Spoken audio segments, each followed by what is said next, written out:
amount of intellect and experience in this meeting, in this forum, and we're really keen to capitalise on that and to stimulate a really considered discussion and debate on what more we can do. So we hope our meeting today will continue to bring everyone together with a real focus on openness, on engagement, on working together to find substantive and tangible actions to make a real difference. I'd like to thank the members of the steering group who attended our steering group meeting at the end of April and for their continuous support for the Global Forum. I'd also like to thank our facilitators who put in a huge amount of work to enable us all to have informed and considered discussions and to enable these meetings to run smoothly. On that note, on a housekeeping point, as always, I invite everyone to keep themselves muted during the meeting and to raise a digital hand if they wish to take the floor, and the facilitator will wonderfully help me call on people to come in. And hopefully all of this is going to work wonderfully, but if you do experience any technical difficulties, please do let the facilitator know. So those are my open and welcoming remarks. I hope people have had time to engage in the meeting, and for those of you in the early hours to be drinking that coffee. So on that note, I'm going to move us straight into item 2, which is the adoption of the agenda. So are there any objections or suggested amendments to the agenda for today?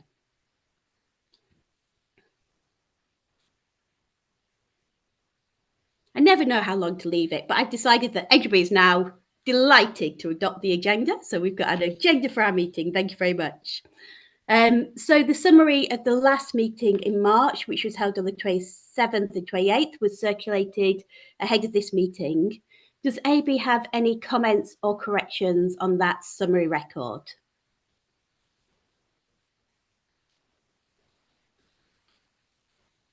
Lovely, in which case I will take it that members have approved the summary record. Thank you very much. All right, we are now on to item number 4, which is the updated work plan and budget. So during our March meeting, several members asked for an update of the work plan and budget, and we also promised a updated forward look for the year as well, so we could all plan to a regular drumbeat. We absolutely understand the importance of transparency, including how we spend our collective money, and so that we can understand what more we can do as well. This particularly matters as we look at new work streams and substantive work that has been proposed, including the analytical agenda items that is coming up shortly, and consider how this fits into the work plan for 2024 and within existing GFSEC resources. So the facilitator has prepared a brief update on the work plan and the budget and a meeting agenda for this year. Now, that work plan includes a number of new work streams, and we will go through some of those throughout this meeting as well. So there'll be multiple opportunities to come in with comments. The one thing I would say is that we have agreed not to reopen the budget discussion. So if we can all just say true to that, that will be wonderful. There is a question for members under this item, which we will ask people to come in on for a decision. And that's whether members are willing to share our capacity data with the Steel Committee. So that helps the Steel Committee by the use of GFSEC resources. It doesn't save our own resources. On that note, I'm going to hand over to Stefan to present on the updated work plan, where we found economies, and then open for questions. Thank you, Stefan.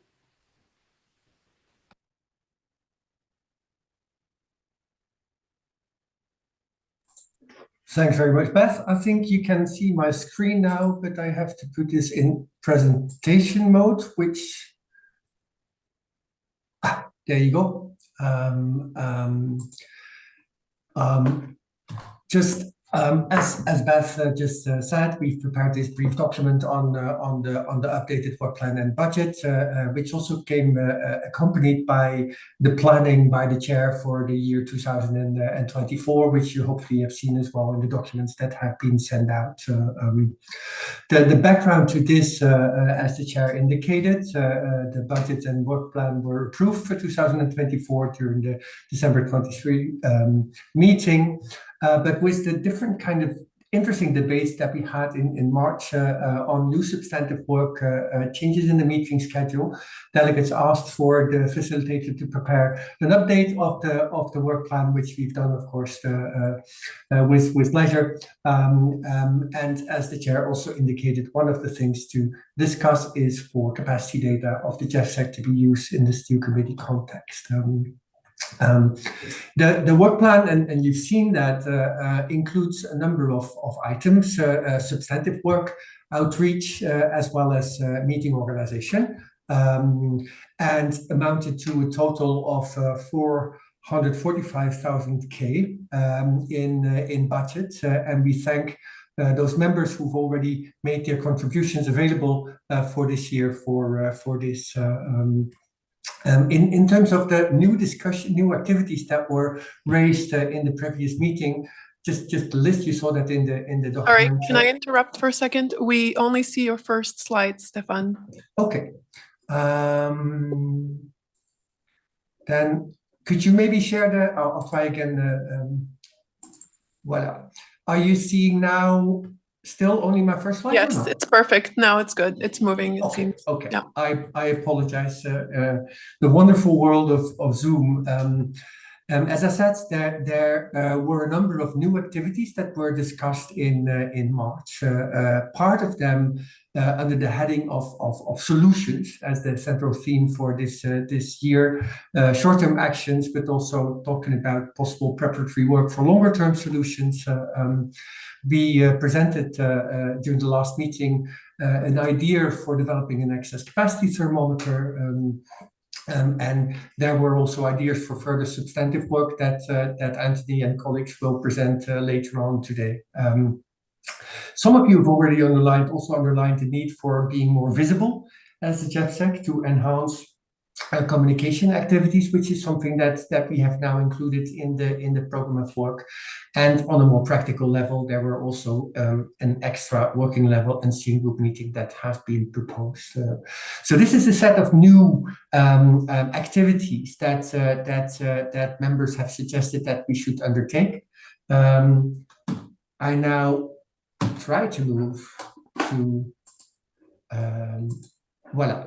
I hope that you can see my next slide, which is on the cost saving side, because the facilitator has looked at this and discussed this with the chairs, and we think that actually these additional items can be undertaken without a change in the overall budget that has been agreed upon. And the reason for that is that we had anticipated for a GEFSEC ministerial to take place in person, which of course is considerably more costly than the virtual formats that we are aiming to do this for now. There is also some change in the format of one of the working level meetings, which now is proposed to be virtual. And there is also, as you saw also in the note, still emphasis on outreach because members find this important, but less than in 2023 when there was a lots of traveling missions reaching out. I think that now what members want to do is to work towards a better balance in rights and obligations in order to foster cooperation with the GEFSEC. And of course, we'd be happy to do so, but we think that the budget for that will be slightly smaller.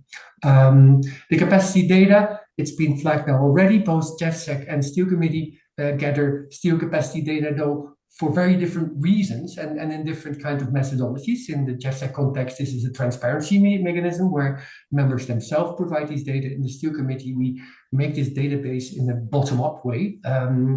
But following what members have said in the previous meeting, it could be considered to use the high-quality data on capacity that we receive via the GEFSEC also in the Steel Committee context, which would allow for savings there. As I said, there's differences also in the way that we organize this, so we have to have a good look into that. But as facilitator, of course, we're happy to do that and see how we can help members with this.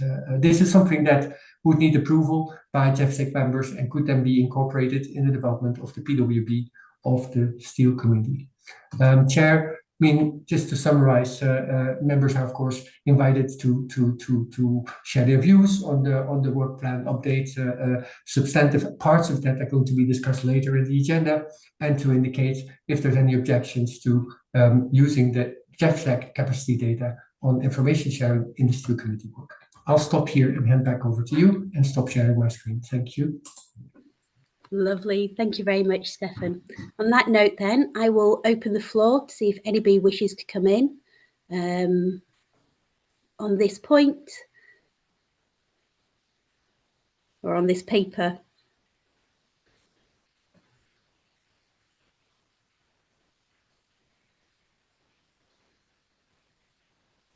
I can't see any hands raised, just to say we will, on that basis, be adopting the decision that we will share GFSEC capacity data with the Skill Committee. So if that's not an outcome that people are happy with, do please come in.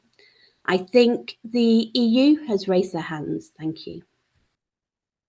Yes, thank you, Beth, and good day, colleagues. We will be submitting written comments regarding the transmission from GFSEC capacity data to the OECD Steel Committee. I mean, we are all supportive of synergies. So from that point of view, the European Union has no problem. We would like to perhaps highlight a couple of issues regarding the mismatch between the members of the GFSEC and those of the OECD, and perhaps the type of data that those non-GFSEC members should be required or invited to provide to ensure a little bit of even level of transparency. But we will be dealing with this in writing. Thank you very much. Lovely. Thank you very much. Would anybody else like to come in on this paper? Beth, I'm sorry, I'm having problems raising a hand virtually. Come on in. Okay, good morning, everybody. I just have some questions about the substance of the budget spend for the next little bit. First of all, thanks so much for the presentation and the breakdown. I find it immensely helpful for us to understand where the emphasis on the spend is. I'm wondering what trips might be planned in the outreach component, if indeed that is a financial allocation for trips, and perhaps we could have a discussion here as to whether we think that's money well spent or not. And then for me, the breakdown of the budget question that I had in March was about the substantive work, a little bit more granular, so we could understand what we're trading off or what we can actually add to in terms of the substantive work. So the global number that it suggested is great, but I guess I'm just trying to figure out what that actually means in the detail that I was looking for, I think in March. Thank you. Lovely. Thanks, Cheryl. I suggest we take a few more questions and then hang back to the facilitator to answer any questions. I think Japan is next.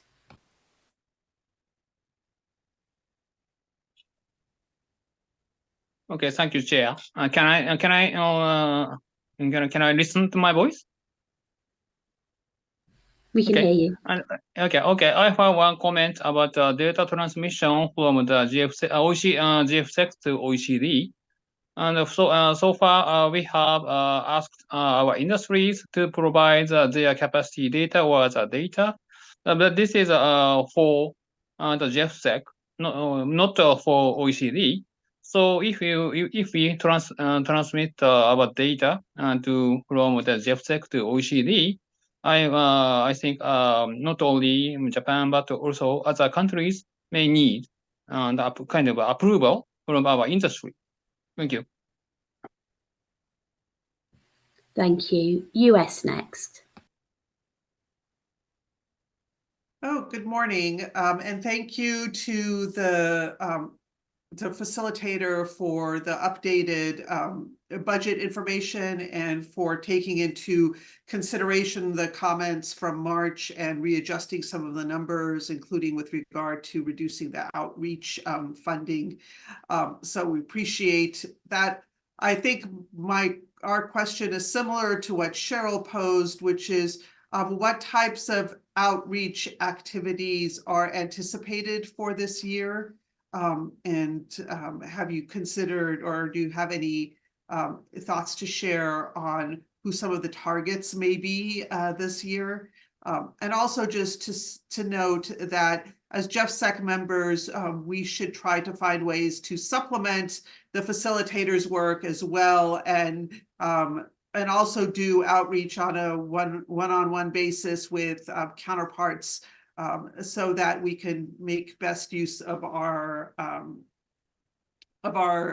efforts, and to sort of amplify them as we try to expand the GEFSEC membership. So thank you. Lovely, thank you. And yes, I absolutely echo that sort of amplification through bilateral engagement. I think that's brilliant. I'm not seeing any other hands. So Stefan, can I invite you to come back and respond, particularly on the sort of TRIPS outreach and targeting nations, please? No, thanks so much, Chair, and thanks for the colleagues who made very useful comments. I mean, of course, further ideas, comments on the use of capacity data from the GEFSEC in the Steering Committee context is very, very welcome. Understand also the consideration from the Japanese colleagues that it's not just governments, but also industry that needs to agree to that. So well understood. I mean, we stand ready to do this if members to choose not to share these data with the Steering Committee. Then, of course, in the Steering Committee context, we have to find a way to make sure that we're able to present our analysis on the basis of data of the good quality that we'd have to then further develop ourselves. If indeed there was a possibility to make use of the data from the GEFSEC, that would just create some savings and synergies, but entirely up to members, and we're very welcome further comments. On outreach, and thanks to Canada and the US for that point. What the way we see it from the facilitator side is that following from what we discussed last year, when we had a number of exchanges and a number of visits also to possible cooperation partners, that the message was that we have to work towards a clearer balance in between rights and obligations for non-members to participate and to cooperate with the GEFSEC. So part of the outreach activities is actually to make sure that we work towards such kind of rules of the game, if you want to, and further discuss that hopefully also in the June meeting. The way I would see it, but Anthony may want to come in because we have not discussed this so much together yet, but is that if during 2024 we are going to organize this GEFSEC virtual ministerial, where the aim is to work towards solutions in some sort of a form, that we need to see how in the progress of working to that ministerial we include again non-members that might be interested in discussing with us how they see these solutions. So next to making a paper on rights and obligations, I think that towards the October ministerial, we need to make sure that we engage again with these non-members that were interested in the last year to have these kind of conversations with us, to move that conversations to the solutions part, to see how they see that.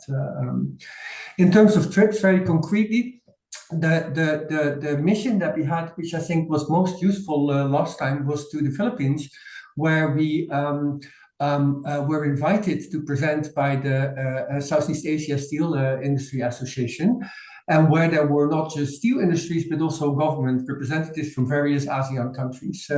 That really provided a platform to have a discussion with both government and non-government stakeholders in moving forward, which translated itself, I think, in wide participation from ASEAN countries later in the year. So I would think that the new CIASI conference, for which we're also invited, is going to take place in Vietnam in the fall, and that would be, I think, the mission that we would prioritize in moving forward, because we can then speak to various parties in one go instead of having bilateral meetings and a bilateral mission. On substantive work, if the question from Cheryl in being further precise on the different categories that are listed there. I mean, we have now made an estimate that Cheryl indeed also mentioned of the total sum available for substantive work. I don't know if Anthony, when he gives the presentation on the new substantive work streams, will be able to give a brief indication of the underlying kind of, let's say, calculation If not, we'd be happy to share that, of course, with delegates to really make sure that you are aware of our thinking and why what I think members want us to do and is additional could still fit in the budget. But I'll back to you, Jane. Lovely. Thank you very much, Stefan. Would AB like to come back with any further comments or questions on the back of that? Cheryl. Thanks so much. So one trip planned for Vietnam this year. That's what I gather. So, I mean, I think it's a question for the table as to whether we're going to see any substantial difference from any of that, because as I see it, industry seems to be somewhat interested from ASEAN countries, but government does not. And I'm wondering if, virtual conversations and member conversations with ASEAN countries may make sense. And then perhaps we use money to go into substantive work. But again, these are questions, certainly not anyway, just questions. So I thought I'd put that out there. And yes, I think I'm looking forward to the breakdown, and then we can figure out whether the substantive work, like what more scope there is for the substantive work, especially as some, trails down from the beginning last year and instigates new work again this year. Sorry, it's so early in the morning. I feel like I'm the least articulate I've ever been. Thank you. I definitely feel your pain. I'm not a morning person in any way whatsoever, and I'm incredibly grateful to have people joining so early. Does anybody else want to come back in on this point? If not, I think what we'll do is Cheryl will obviously take away your questions and have a bit of a think and a reflection. I think there's also a lot to be done to work out what substantive work we want to do, and that's part of the next few agenda items as well. And I think that'll be a really good conversation.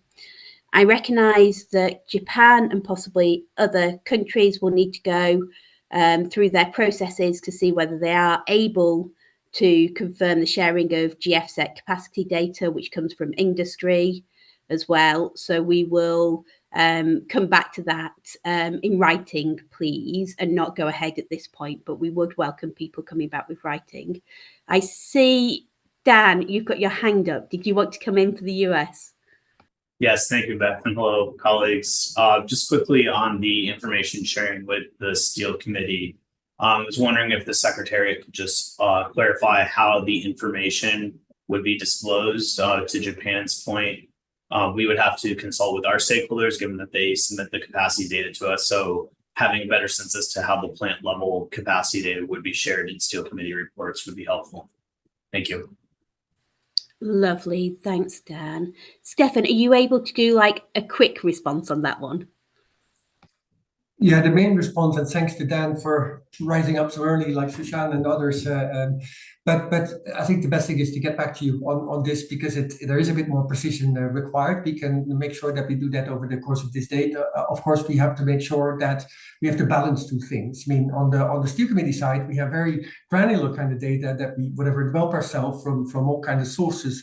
And where we therefore are able to also very precisely look into different kind of aspects in the context of the GFSEC. I mean, we get these relevant granular brand level data, but there are, I think, questions of confidentiality that needs to be taken into account there. So it is a bit of that balance. That's what I meant also in the beginning. It's not just a synergy and cost saving kind of issues. These are two exercises with different objectives and also with different methodologies. And for it to work, we must make sure that it fits on both sides. And so I hope that that's enough for now, but we'll get back to you absolutely on this. And also, I think that will help Takahashi-san on Tokyo's side in further understanding what the idea would be.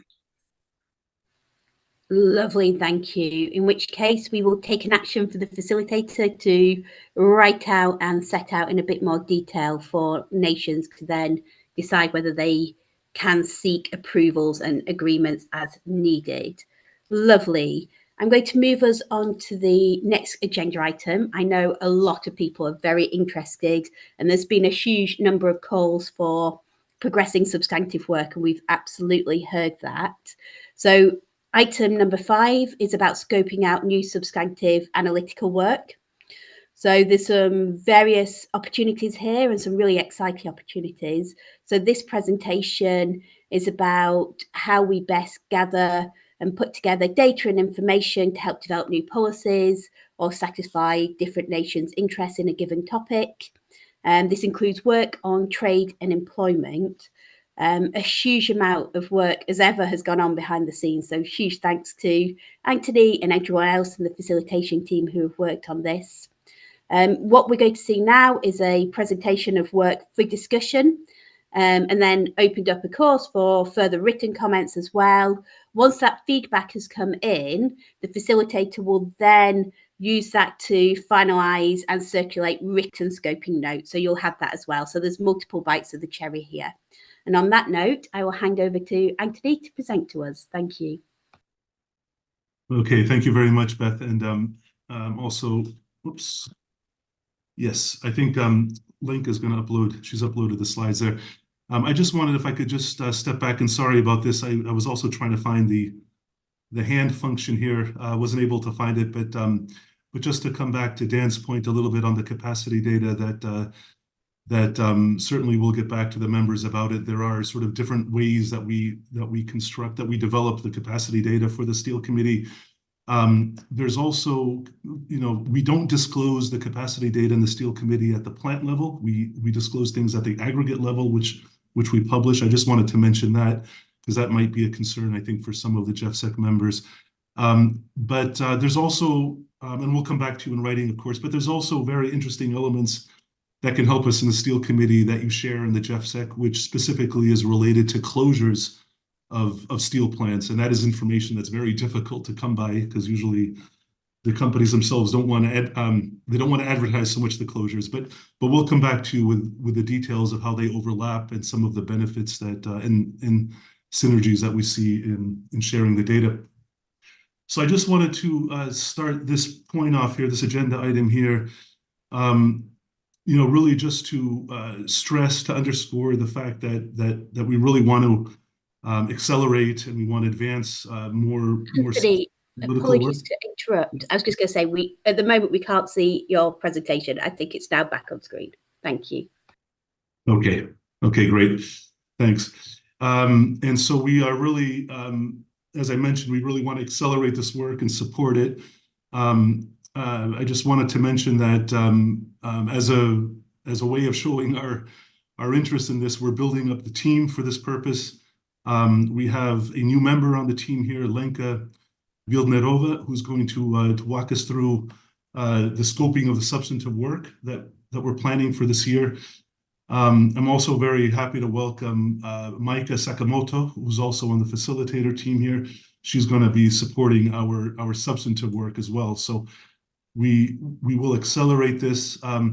Lenka has prepared the presentation actually, but I thought I would just recap a little bit where we stand with the substantive work, because I think there was some confusion about this, about sort of the current status of the work and where we're heading towards in the future. So with that, on that slide there, we basically have 5 areas of substantive work which we are taking forward this year. Some of that work, was started last year, and we're extending and we're trying to advance it further. And some of the work is, just brand new work that is starting this year. So this slide shows the substantive work that we started last year and which we're advancing. And you can see that the first area is the linkages between steel excess capacity and trade. And the second area of substantive work is on the impacts of excess capacity on international steel markets. And you might recall that we had that prioritization exercise last year in the Global Forum, and these 2 items were sort of ranked the highest in terms of priority of substantive work for the forum. With respect to that first area of work on the linkages between excess capacity and trade, we did deliver one aspect of that work, one element of that work, which was the trade visualization platform. And that was something that Rodrigo presented at the last meeting we had in March, and we launched that whole trade visualization platform so that we can monitor the trade, the bilateral trade flows and so forth between economies, steel producing economies. And we also declassified the first part of that study at the March meeting. And then we published it, and it's on the JEFSEC website. And we did that at the beginning of May. So you can all access that first part of the study on the JEFSEC website. And now we're going to work to extend that analysis with the aim to providing the complete study for discussion at the September meeting of the JEFSEC. In terms of the second area of study there, we have the impact, what we call the impact study. That first part was also published, that was published back in the beginning of March. But we're also extending the study, and Lenka will explain how we're extending it to look at employment effects and other effects on downstream industries. And we intend also to table the complete study for discussion at the September JEFSEC meeting. So those two we do plan to finalize. I just wanted to make that clear because I think there was some confusion about that, and because we have a lot of new work happening. If we move to that next slide, Lenka, just to note that there are other areas. There's brand new work now that we're starting this year. And the first one here that you can see at the top of the list here is actually on preparatory work to develop the indicators of indirect steel trade. This activity we feel is important because it'll support future work on the linkages between excess capacity and indirect steel trade. And that is also a work stream that the groups ranked fairly high. It was in that group of medium priority substantive issues that were ranked last year. It's also something that we see a lot of synergies that we can do this with relatively little effort, in the sense that we have ongoing work that we're doing for the Steel Committee on long-term steel demand modeling, and this work on the indicators of indirect steel trade is like a byproduct of that work, so that we could deliver that fairly easily to the JEFSEC membership. We also see that we have substantive work here, and you can see on the slide substantive work on the thermometer, on the excess capacity thermometer, and that's what Peter will explain under the next agenda item. And we also have the policy dashboard that summarizes the data shared by JEFSEC members in the information sharing exercise. And you might recall that Ariane introduced that at the March meeting. We're not presenting that work at this meeting at all. We're still working on it. The work is ongoing. And we'll be able to provide you, I think, with updates on the progress of that work at future JEFSEC meetings. But the idea would be to get that finalized and delivered by the fourth quarter of this year. So the next slide is just what we're focusing. I just wanted to make this clear. We're focusing, this item now is on the first 3 areas of work. So it's on the linkages between excess capacity and trade. It's on the impact study, and it's on the indicators of indirect steel trade. So just laying that out, and now maybe Lenka, you could continue on the substance here of the presentation. Okay, thanks.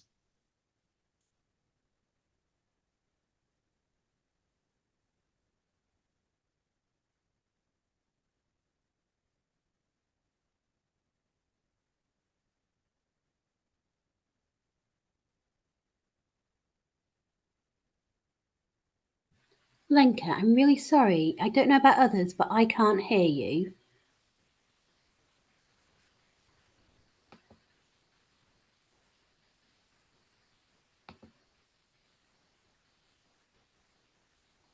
I still can't hear you. I don't know if anybody else can. I am trying to lip read. No, we can't hear you, Lenka. If you could check that you're unmuted. You are unmuted from this.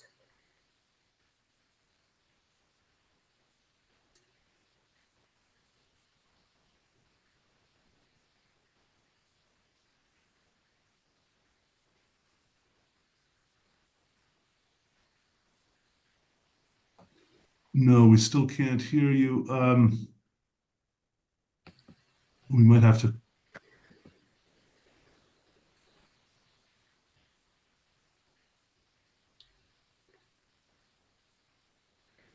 Anthony, while Lenka tries to sort out her microphone issue, is there anything else you can cover for us?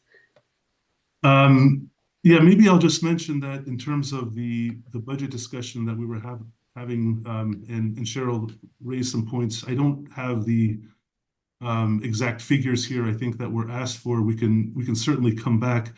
But the idea here, I would just mention that the idea basically what we're doing is that we're working from sort of a just a top-down approach here, where we're ensuring that we have the team here to deliver the substantive work within the budget that we're working with. And as Stefan mentioned, we're not increasing the budget or anything. We're working with the agreed budget that we had, and we're doing it with this view that we have the team here to deliver to the membership.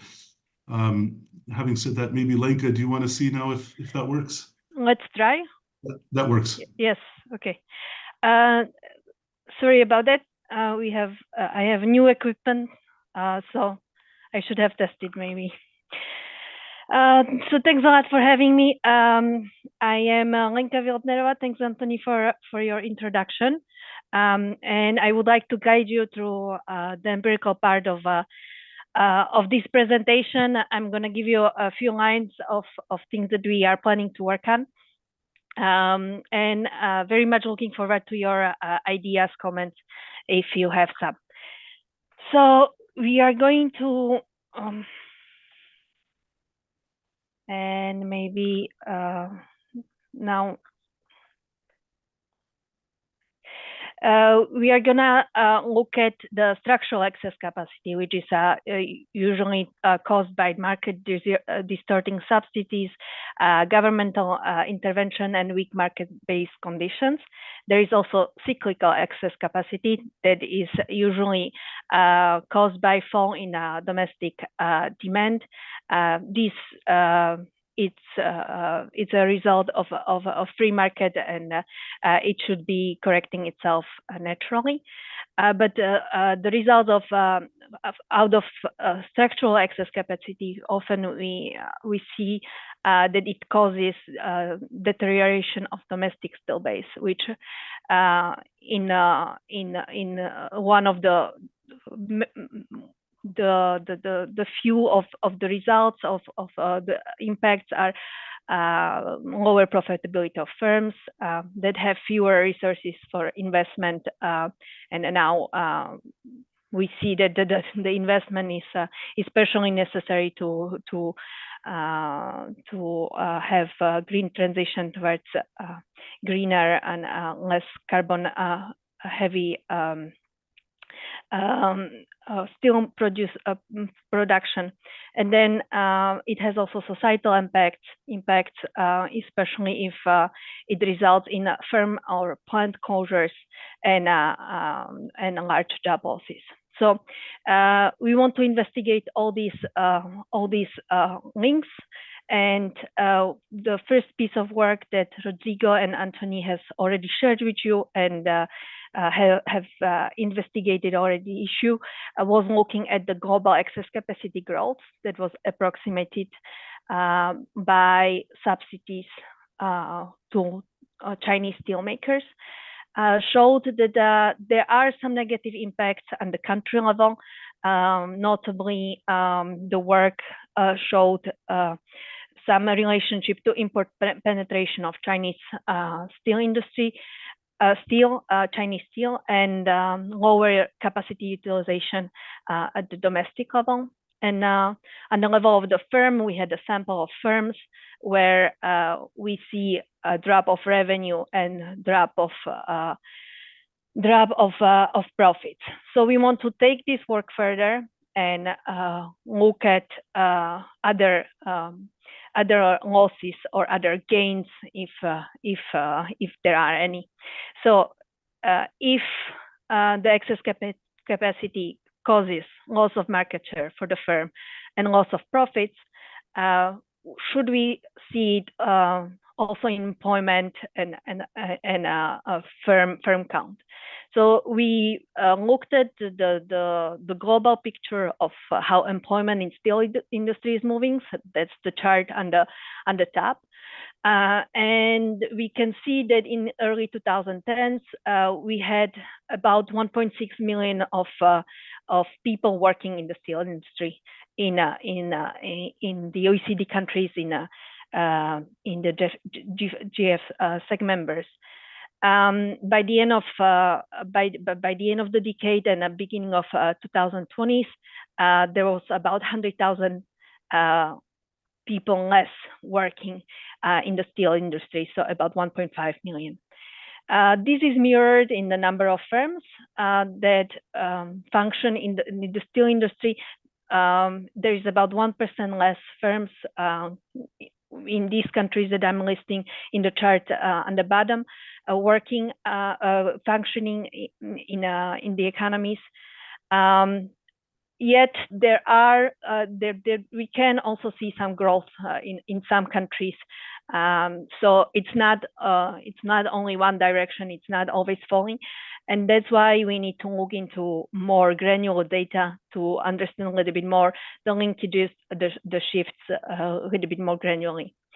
The third item that we want to investigate is how the excess capacity in the steel industry is influencing the sectors that are using the steel. So we call them downstream sectors. And I am again showing you here on the chart the employment. This time I'm choosing an industry that is using intensively the steel input. And that's motor vehicle manufacturing, and there I'm plotting the percentage growth of employment between 2012 and 2021, so in that 10-year period. And we can see that on average in all these economies, the employment has grown by about 10%. And that is maybe not surprising, because there are many different transmission channels that we have to look at, and we have to identify it. That's why looking at the disaggregated data is going to help us. So there is the issue of excess capacity, making imports cheaper for the downstream industries, and that could potentially help, everything else kept equal, help the domestic downstream industry. That is, if there is no tariffs applied, which could increase the prices, as economic theory would tell us, for the domestic industry, and making the downstream sector potentially less competitive. But we also see that competition from the foreign downstream industry with cheaper inputs could imply loss of market for the domestic downstream industry, and that we are gonna also talk about in the next couple of slides. And if the excess capacity is causing is motivating the domestic downstream industries, specialized, or also steel industry specialized in high value added products, it can also increase the market share and performance of domestic industry. So a lot of channels to investigate here, and just to summarize and give you a big picture, we would like to look at the relationship of excess capacity with domestic employment, firm plant closure, or perhaps even idling, and downstream sector employment and output performance. And we are going to use multitude of data sources here, the ones that you know, to control a little bit for the conditions on the market, but we are going to focus on the firm level data, supplemented with some trader data. And we have billions of data points at the OECD already, so we are going to try to put that to use. And as the methodology is to look at more than 200 million of firms worldwide, among them firms in steel and downstream sectors. So we have this picture of the economy, very granular, and then using panel regression to factor out other covariates that can play a role. So that's one piece of that's one output, one avenue. The second one is, as I already mentioned, this idea that there is certain domestic steel content in exports, and we want to know what this domestic steel content is. So we know what trickling down the potential subsidies in excess capacity countries have under domestic downstream industries. So we already have some estimates of indirect trade steel, but there are more precise data that are coming in, and we would like to use it to calculate accurate value-added content. And then we will be able to understand what else is being influenced besides the steel industry itself. The research question is in this line of work, what is the domestic and mirroring the domestic, also foreign steel content in imported products from countries with excess capacity and domestically produced products with high steel content. Again, lots of data sources that will go in, and we can also add, if this was of interest, perhaps now casting the indirect trade from bilateral trade data.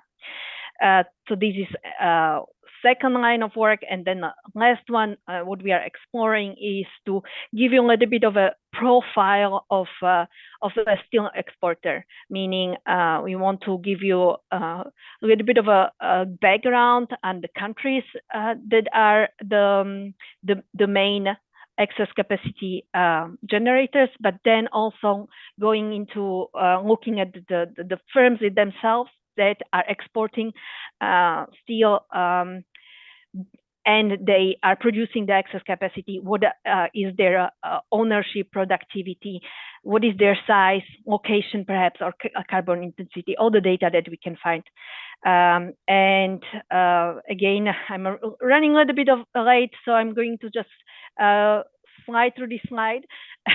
And again, lots of data that we are going to base this on, and we are going to do both descriptive analysis, and then we are going to take out some common market conditions and other firm characteristics that we cannot see in a regression analysis.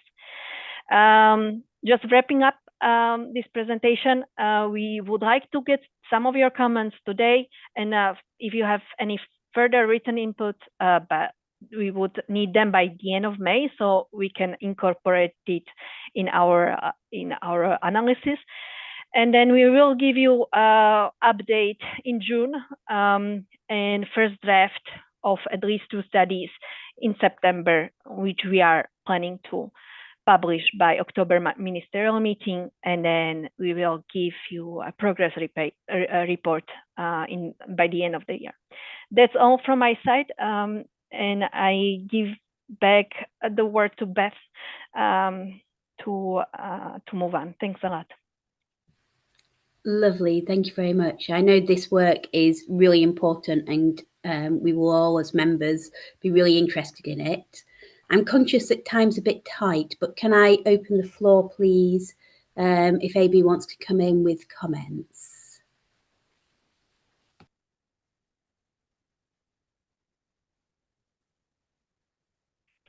Canada. Hi, thanks so much. That's very interesting, both the broad and the very specific. So perhaps it's not for today, but for a future meeting. Again, because Anthony was not able to provide the detail that we were looking for in terms of budget and how it's being allocated, and then how do we choose our substantive work? It's all very connected to even, I think, some of the later budget, or sorry, the later agenda items for us today. I'm still trying to figure out the picture in terms of available resources to do additional work, and what's going to be freed up and when, or if we're really kind of fully complete with our budget in terms of our work, or not. Again, it's all about substantive work for me and how we're trying to parse that out and how the degree of import to the substantive work is fitting in the broader picture. So thank you very much for that consideration. Brilliant, thank you. I think it's fair to say, and Anthony and others can quietly virtually kick me under the table if this is wrong, but everything you've just seen on that agenda item is all planned for delivery. The resources are allocated to it. I think the bit which is much more open is under agenda item 7, where that is for quite a lot of conversation and debate yet, and that's where, depending on what nations want to do, we might then need to look at how we allocate more resource. But everything that you've just seen is already planned for delivery. Lovely, thank you. That's correct. Yeah. Sorry, I'll stop. Just to mention, yeah, that's exactly right, Beth, that it's that's planned for delivery. There is now the question, of course, of the actions, and that will depend on how members see actions and if we want to go forward on those, and that would require resources, of course, but then that would mean that, I mean, we're working under the assumptions here that we will work on on actions to address excess capacity as well. Some assumptions too that we're already working a bit on the thermometer, but we need to see also reactions from members about that as well too, and how much further we go on that. So based on those two things, the actions and the thermometers, will be able to see if there's new work that we could start to on the substantive areas of work streams that we have there. Thanks. Lovely, thanks, Anthony. I think unless any other hands go up, I think a huge thanks to Lenka and Anthony. I can see a huge amount of work is going into all of this. I think any further views by written comments by the end of May, and you will get scoping notes on this as well. This was just a taster to see the direction of travel. Lovely. I think on that point then, with lots of thanks for all the wonderful work, we will move on to the next piece of wonderful work, which is item number 6, which is an update on the excess capacity thermometer. So this was something we discussed in the March meeting, where we all agreed we wanted to look at what this tool might be able to do for us, and to start that, at least initially, by focusing on non-member nations. So this is a presentation which will give us an update. And again, it's update for information. There's a bit of scope for some questions or comments, but we're